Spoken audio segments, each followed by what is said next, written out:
This is the Scrap Metal and Commodities Recycling Report brought to you by Benlee, the industry leader in roll-off trailers and open-top scrap gondola trailers, and Raleigh and Goldsmith Metal Recycling, the leaders in North Carolina for scrap metal, cardboard, computers, batteries, and junk cars. Today is Monday, October 19, 2015.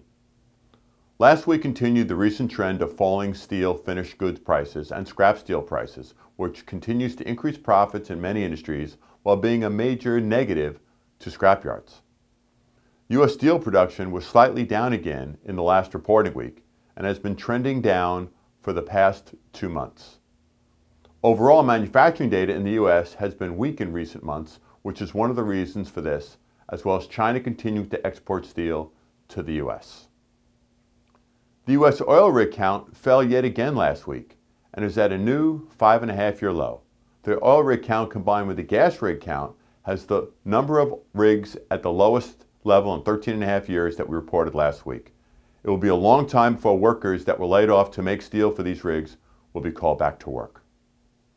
The chart of scrap steel prices of about the last 3 years shows prices are down over 60% from a few years ago, which is very bad news for the scrap industry.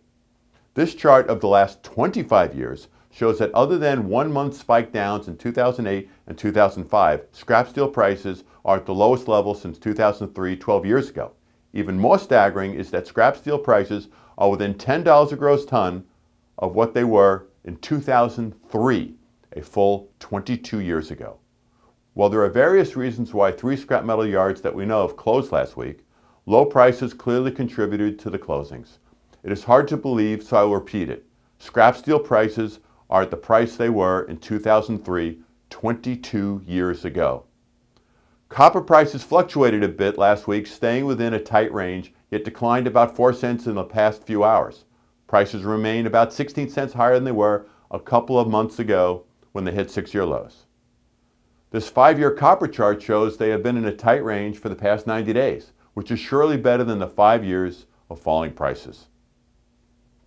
Aluminum prices had a tough week, probably on the continued bad reports of manufacturing in the U.S. and China.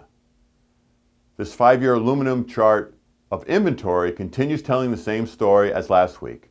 Inventory levels have been falling for about 18 months, which could bring higher prices in the months to come.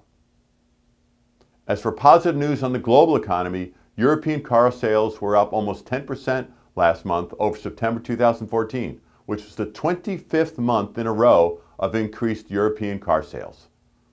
China released a new GDP data chart last night, and their economy continues to slow. The chart looks incredibly like part of the chart that we showed a couple of minutes ago of scrap steel prices, meaning as the Chinese economy goes, as does the price of scrap steel.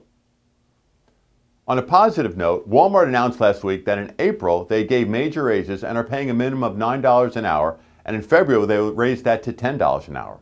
This will cost the company an extra $2.7 billion this year and next, but will give many of the 1.4 million people Walmart employs in the U.S. more money to spend, which will help the economy. With that, we hope all have a safe and profitable week. Tune in next week for the Scrap Metal and Commodity Recycling Report. This is Greg Brown.